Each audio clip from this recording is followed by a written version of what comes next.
اعوذ باللہ من الشیطان الرجیم، بسم اللہ الرحمن الرحیم۔ اچھا، ایک پروگرام میرا ہوا تھا کثرت کے اوپر کہ پیسے کتنے ہونے چاہیے، کتنے کمانے چاہیے،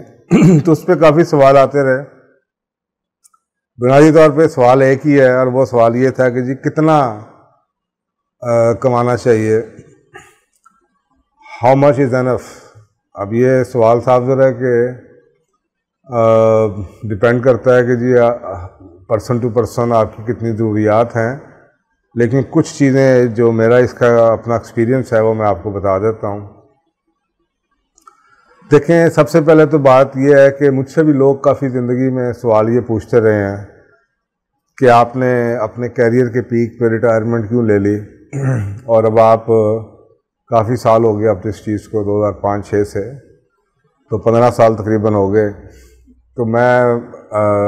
کام میں نے کافی کم کر دیا۔ تو میرا خیال ہے کہ اس کا بھی جواب یہی ہے جو میں آج آپ کو اس میں ویڈیو میں دے رہا ہوں، کہ آدمی کسی نہ کسی لائف کے ایک سٹیج میں اس کو اس چیز کا پتہ ہونا چاہیے کہ پیسہ جو اس نے کمایا، جو اس نے محنت کی ہے، وہ کیوں کی ہے۔ اور بعض میں ہوتا یہ ہے کہ ہم جب پیسہ کمانے کا آغاز کرتے ہیں تو ہمارے دماغ میں کوئی نہ کوئی آبجیکٹیو ہوتا ہے، اور اس کے بعد جب ہم کمانا شروع کر دیتے ہیں تو چاہے ہم نے وہ آبجیکٹیو پورا بھی کر لیا ہو، پھر ہم اس کمانے کی عادت میں ایسے پڑ جاتے ہیں کہ ہم اصل اس کا مقصد بھول جاتے ہیں کہ وہی پیسہ جس نے ہمیں سکون دیا تھا، خوشی دی تھی، ٹائم دیا تھا، ٹائم پہ کنٹرول دیا تھا، ڈیسیژن میکنگ ہماری اپنے ہاتھ میں آ گئی تھی، یعنی کہ آزاد کر دیا تھا، اسی پیسے نے اب ہمیں دوبارہ سے غلام بنانا شروع کر دیا ہے۔ اگر ہم اس جگہ پہ جا کے، اس پوائنٹ پہ جا کے پیسہ کمانے کو نہ روکیں۔ اور میری لائف میں یہ جو تبدیلی بہت بڑی آئی تھی، یہ قرآن پاک کی ایک سورت ہے، سورۃ التکاثر۔ تو اس سے پہلے جو میں نے ایک پروگرام کثرت کے اوپر کیا ہے کہ بہت پیسہ ہے، کثرت کے اوپر جو پروگرام ہے میرے 2-3 ہیں، آپ ضرور وہ سنیے، تاکہ پیسہ کمانا بالکل چاہیے، ہر مسلمان کو اس کے اوپر میں نے پروگرام کیا ہے، لیکن آبجیکٹیو نہیں بھولنا چاہیے، تاکہ آپ کو اپنا اینڈ پوائنٹ ضرور پتہ ہو۔ کہتے ہیں نا، begin with the and in mind. جب آپ کسی چیز کا آغاز کرتے ہیں تو آپ کو اس کا انتہا کا بھی پتہ ہونا چاہیے، لیکن ہم پیسے کمانے کا آغاز تو کر دیتے ہیں، لیکن ہمیں اس کا انتہا نہیں پتہ ہوتی کہ کہاں پہ رکنا ہے، اور ہم اس پھر رکتے نہیں ہیں۔ تو جو سورۃ التکاثر ہے وہ شروع یہاں سے ہوتی ہے، الہاکم التکاثر حتی زرتم المقابر، آگے بھی چلتی ہے، لیکن یہ دو اگر آپ آیتوں کے اندر غور کر لیں تو بہت جواب مل جاتا ہے کہ یہ ہوتا کیا ہے۔ اس کے معنی یہ ہیں، الہاکم التکاثر، تمہیں مال کی کثرت نے یا مال کی طلب نے غافل کر دیا، حتی زرتم المقابر، حتیٰ کہ تم قبروں میں پہنچ گئے۔ اب یہ ایک بڑا انٹرسٹنگ ایلیمنٹ ہے، اس کا مطلب ہے کہ پیسے کے اندر ایک ایسی کشش ہے، ایک ایسی خصوصیت ہے کہ آپ اور سے اور سے اور سے اور، اس سے بڑی احادیث ہیں کہ جو آدم ہے اس کو اگر سونے کے پہاڑ بھی مل جائیں تو یہ اور چاہے گا، اس طرح کی بڑی آپ کو احادیث مل جائیں گی، لیکن میں صرف اس وقت قرآن پاک کی آیت کا حوالہ دے رہا ہوں۔ تو اس کے اندر ایک ایسی خاصیت ہے کہ ہم اور سے اور مانگی جاتے ہیں، اور سے اور مانگنا اس وجہ سے بھی مانگی جاتے ہیں کہ ہماری ضروریات بڑھتی چلی جاتی ہیں۔ تو اگر آپ کو یہ اینڈ کا پتہ ہے کہ پیسے کے اندر ایک ایسی خاصیت ہے کہ اس کا آپ بھول جائیں گے بائی دا ٹائم کہ آپ کا آبجیکٹیو جو تھا وہ پورا ہو گیا، تو آپ اس پہلے ہی اس آبجیکٹیو کو ڈٹرمن کر لیں اور مانیٹر کرتے رہیں کہ آپ نے کہاں پہ جا کے بریک لگا دینی۔ اور اسی طریقے سے ترمذی شریف کی ایک حدیث بھی ہے کہ رسول اللہ صلی اللہ علیہ وسلم نے فرمایا کہ ہر قوم کا ایک فتنہ ہوتا ہے، ایک ٹرائل ہوتا ہے، ایک ٹیسٹ ہوتا ہے، اور میری قوم کا فتنہ پیسہ ہے، ویلتھ ہے، دولت ہے۔ تو ہمیں یہ پتہ ہونا چاہیے کہ یہ دولت ایک فتنہ ہے، اگر ہے، یہ ٹیسٹ ہے، تو وہ ٹیسٹ اسے اسی لیے کہا جا رہا ہے کہ یہ جاننا کہ کتنا ضروری ہے اور یہ جاننا کہ کہاں پہ جا کے بریک لگا لی جائے، یہ اسی ٹیسٹ کا حصہ ہے۔ کہاں تک ایک چیز رحمت ہے اور پھر تھوڑی دیر بعد اسی پوائنٹ کے بعد وہ چیز رحمت بن جاتی ہے، اور یہی اس کا ڈائلیما ہے پیسے کا، جو اس سے ہمیں آگاہی چاہیے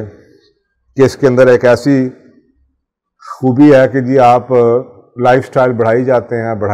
ہیں اور ایک نظام ایسا بنا ہوا ہے، فون کے ماڈل نئے آ جائیں گے، گھر کے ڈیزائن بدل جائیں گے، آپ کی شوق بدل جائیں گے، آپ کی گاڑی بڑی سے بڑی آپ کو چاہیے ہوگی، آپ کے دوست اس حساب سے بن جائیں گے کہ آپ کا خرچہ بڑھتا چلا جائے گا، اور اس کے حساب سے آپ یہ جسٹیفائی کرتے رہیں گے کہ اب مجھے اور پیسے چاہیے، یہاں تک کہ آپ کو اپنے پیسوں کو بچانے کے لیے بھی اور پیسے چاہیے ہوں گے، تو پھر وہی پیسہ جو کہ رحمت تھا وہ زحمت بن جائے گا۔ اب کوسچن یہ اٹھتا ہے کہ کتنا، how much is good enough, کتنا ہے جو کہ اچھا ہے۔ میں نے پہلے بھی ذکر کیا کہ یہ ہر شخص کی ڈپینڈ کرتا ہے، جیسے یہ ایسا ہی بات ہے کہ آپ یہ پوچھیں کھانا کتنا کھانا چاہیے یا سونا کتنا چاہیے، ہر شخص کا، ایک آدمی جس کا فرض کریں 100 کلو وزن ہے، اس کی خوراک کی ڈیمانڈ کچھ اور ہے، اسی طریقے سے اگر ایک آدمی سلم ہے، اس کی خوراک کی نیڈ ہی کچھ اور ہے۔ اسی طریقے سے پیسہ بھی اگر آپ نے اپنے آپ کو اتنا بھوکا بنا دیا ہے تو آپ کی نیڈ بڑھ جاتی ہے، تو یا خرچے، مطلب ہے کہ خرچے بڑھا دیے ہیں تو آپ کی ضرورت بڑھ جاتی ہے۔ لیکن ریسرچ امریکہ میں جو بتا رہی ہے وہ یہ بتا رہی ہے کہ ایک عام، جیسے امریکہ میں جو لائف سٹائل ہے، وہاں پہ $75,000 پر اینم، یعنی کہ تقریباً $5,000 مہینے کا، تقریباً یعنی کہ آپ 15 ارب لگا لیں، 5,500 کے قریب، تو $5,500 پر مہینے کے قریب وہ ایک تھریش ہولڈ ہے، جس تھریش ہولڈ کے اوپر آپ کی پیسہ آپ کے لیے بہترین الٹیمیٹ فریڈم آپ کو پرووائڈ کرتا ہے، خوشی پرووائڈ کرتا ہے۔ اور اس 75,000 کا جو پوائنٹ ہے، اس کے بعد پیسہ جتنا ایکسٹرا آپ ڈالر کماتے ہیں، اس سے وہ خوشی یا سکون نہیں ملتا جو پہلے پر ڈالر نے آپ کو دیا ہوتا ہے۔ اس کا مطلب ہے کہ ایک آپٹیمم لیول آ جاتا ہے، اس کے بعد یہ کرو نیچے آنا شروع ہو جاتا ہے، پیسے آتے رہتے ہیں لیکن اس کے ساتھ جو خوشی ملتی تھی وہ نہیں ملتی۔ تو اس کا مطلب یہ ہے کہ پیسہ ایک لیول تک، ایک پوائنٹ تک آپ کو وہ سکون دے گا، وہ پوائنٹ آپ کو اپنا خود ڈٹرمن کرنا پڑے گا کہ آپ نے اپنے ضرورت کتنی بڑھائی ہے، اس کو بھی ریویو کرنا پڑے گا، اور آپ کی مہینے کی ضرورت کتنی ہے۔ یا فرض کریں ایک آدمی جس کے بچوں نے بھی اسکول جانا ہے یا یونیورسٹیز جانا ہے، پڑھنا ہے، اس کی ضرورت کچھ اور ہے، اور ایک آدمی جو فارغ ہو چکا ہے، اس کے بچے بڑے ہو چکے ہیں، شادیاں ہو چکی ہیں، اس کی ضرورت کچھ اور ہے۔ یا آپ کے آبجیکٹیوز کیا ہیں، وہاں سے آپ کی ضرورت مل سکتی ہے آپ کو کہ آپ کو کتنے پیسے چاہیے۔ تو ڈپینڈ کرتا ہے آپ کی سرکمسٹانسز کیا ہیں، آپ کی ایج کیا ہے، آپ کی ذمہ داریاں کیا ہیں، آپ کی اقدار کیا ہیں، آپ کا لائف سٹائل کیا ہے، جس سے آپ کو مدد ملے گی یہ پوائنٹ جو تھریش ہولڈ ہے پیسے کا کتنا چاہیے اس کو ڈٹرمن کرنے میں۔ امریکہ میں، یورپ میں تو ایسے اب سروسز اویلیبل ہیں کہ وہ یہ کہتے ہیں کہ جی اگر اسی اسٹڈی کو آگے لے کے $75,000 پہ اگر آپ کا آپٹیمم گھر کا خرچہ ہے، تو اگر آپ اسی چیز کو فرض کریں ملٹیپلائی کر دیں اپنی 25 ضرب سے کر دیں، 25 گنا سے، یعنی کہ 25 سے ضرب دے دیں، تو اگر آپ اتنا پیسہ ایک وقت میں اکٹھا کر لیں تو آپ کی ریٹائرمنٹ اچھی گزر جاتی ہے۔ تو ایسے ادارے ہیں جو کہ آپ کو آپ کے مہینے کے خرچے کی بنیاد کے اوپر آپ کو بتاتے ہیں کہ آپ اتنے گنا پیسے اگر اتنے گنا یا اتنے مہینوں کا خرچہ اگر آپ کے ہاتھ میں آ جائے اور آپ اس کو صحیح طریقے سے انویسٹ کر دیں تو اس کے بعد آپ کو پیسے کی فکر کرنے کی ضرورت نہیں ہے. پھر آپ پیسے کو انجوائیں، کیونکہ جو آپ نے پیسہ جمع کیا ہے یا جو انویسٹ کیا ہے اسی سے جو ریٹرن آئے گا اسی سے آپ کو وہ انکم ملتی رہے گی جس سے آپ کا گھر چلتا ہے. تو پاکستان کے اندر بھی اگر آپ سمجھنا شروع کریں تو آپ کو ایسی یا تو خود کر لیجیے، ایسے لوگ اویلیبل شاید آپ کو مل جائیں. اگر آپ کو پتہ ہو یہ چیز کیا ہے، یہ تو ہو سکتا ہے کہ پاکستان میں ایسے لوگ نہ ہوں جن کو یہ چیزیں پتہ ہوں. پاکستان ایک معاشرہ فرق معاشرہ ہے، یعنی کہ ان ٹرمز آف ایجوکیشن یا سویلائزیشن میں بھی ہم ابھی ویسٹ یا امریکہ کی طرف نہیں پہنچے. وہاں پہ تو لوگ یہ ریئلائز کرتے ہیں، ایون کہ بل گیٹس یہ کہتا ہے بل گیٹس کہتا ہے کہ اتنا پیسہ آپ کو خوشی دیتا ہے جس سے آپ کی پریشانی ختم ہو جائے. یعنی کہ اب یہ بڑا ایک کلیئر سا پوائنٹ ہے،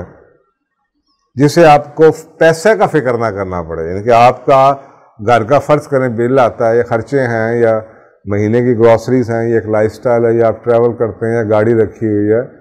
یا گھر کی قسط جاتی ہے، اتنا مہینے کا اگر آپ کما رہے ہیں کہ آپ کو you don't have to worry about money, تو پھر وہ پیسہ آپ کے لیے اتنا پیسہ آپ کے پاس ہونا چاہیے. لیکن جہاں پہ یہ اس وری سے ہٹ کے اور ایکسٹرا آنا شروع ہو جائے، پھر آپ کو اس چیز کی وری ہونی شروع ہو جائے گی کہ جو ایکسٹرا اس کو میں کیا کروں یا اس کو میں بچاؤں کیسے یا اس کو ڈبل کیسے کروں یا 4 ٹائمز کیسے کروں یا اس کو انویسٹ کہاں پہ کروں. تو یہ چیز آپ کے سامنے ایک ایسا ہے جو کہ تھریش ہولڈ جو کہ آپ کو ہیلپ کر سکتا ہے یہ ایک بینچ مارک ڈٹرمن کرنے کے لیے. تو آپ بھی بیسیکلی اپنی خود کیلکولیٹ کر لیں اسی چیز کو. اگر امریکہ کے اندر $75,000 پر اینم کا تھریش ہولڈ ہے تو پاکستان میں اگر مہنگائی اب بڑی ہو گئی ہے تو اس حساب سے آپ دیکھ لیں کہ آپ کے کتنے بچے ہیں، میاں بیوی ہیں، آپ کی ایج کیا ہے، آپ کے کپڑوں کے شوق کیا ہیں. صاحب جو ینگسٹرز ہوتے ہیں ان کو زیادہ قسم کے شوق ہوتے ہیں، لیکن ایز یو گرو اپ آپ کی ضروریات کم ہونی شروع ہو جاتی ہیں. لیکن میں یہاں پہ دیکھتا ہوں کہ لوگ گرو بھی کر جاتے ہیں لیکن ان کی پیسے کی ہوس کم نہیں ہوتی. تو مجھے لگتا ہے کہ پھر وہ گرو نہیں کی ہے، کیونکہ جب آپ گرو کر جاتے ہیں تو پھر آپ یہ سوال پوچھنا شروع کر دیتے ہیں کہ یار ذمہ داری الحمدللہ میں نے پوری کر دیا، مجھے پیسہ کس چیز کے لیے چاہیے. تو یعنی کہ اگر آپ عمر کے ہونے کے ساتھ بھی آپ نے صبح اٹھ کے ہر پریشانی میں دفتر بھاگنا ہے یا اپنے آفس میں جانا ہے یا بزنس میں جانا ہے، تو جو آپ نے اتنی زندگی میں محنت کی پھر اس کا کیا فائدہ؟ ہونا تو یہ چاہیے کہ اب آپ کو اسی حساب سے جیسے عمر آپ کی اب ڈھلی ہے، ایج آپ کی، تو اسی طریقے سے آپ کی ضروریات بھی ڈھل دینی چاہیے. لیکن ہم کیا کر رہے ہیں کہ ایک آدمی بیچارہ وہ لگا ہوا ہے، اس کی عمر اس کی بڑھتی چلی جا رہی ہے، ہمت اس میں کم ہوتی چلی جا رہی ہے، لیکن اس پہ بوجھ اتنا ڈلا ہوا ہے یا معاشرے کا پیئر پریشر اتنا زیادہ ہے کہ وہ اب اس کی ایک طرح سے مارکیٹ ویلیو کم ہو رہی ہے لیکن اس کی جو خرچے ہیں وہ کم نہیں ہو رہے، وہ بڑھتے چلے جا رہے ہیں اور وہ بیچارہ پسا ہوا ہے. اور اسی چکر میں وہ اپنی نہ صرف یہ کہ دنیا، اپنی صحت، اپنی آخرت بھی خراب کر رہا ہے، پیسے کے چکر میں پریشان ہو رہا ہے. تو یہ ہے جناب اس سوال کا جواب. تو آپ اسی حساب سے اپنا خرچہ دیکھ کے کہ جی آپ کو کتنا چاہیے، آپ کو کیا آپ کے ایسپریشنز ہیں، اس حساب سے آپ ایک کلوز ایسٹیمیٹ پہ پہنچ سکتے ہیں کہ آپ کو کتنا کمانا چاہیے اور اس کے بعد کہاں پہ آپ کو بریک لگا دینی چاہیے. اس کے بعد جب آپ کی پیسے جو آپ نے بچائے ہیں وہ اگر آپ صحیح طریقے سے انویسٹمنٹ کرتے ہیں تو پھر اس کے بعد آپ کو منتھلی خرچوں کی پریشانی ختم ہو جائے گی. اور پھر آپ کام کرنا چاہیں گے تو اس لیے کریں گے کہ آپ کا دل کیا یا آپ نے ایز اے ہابی کر لی یا ایز اے شوق کر لیا، 2 گھنٹے کر لیا، پارٹ ٹائم کر لیا، لیکن آپ کی کام کرنا مجبوری نہیں ہوگا. تو یہ ہے جناب اس سوال کا جواب کہ how much is good enough. جزاک اللہ.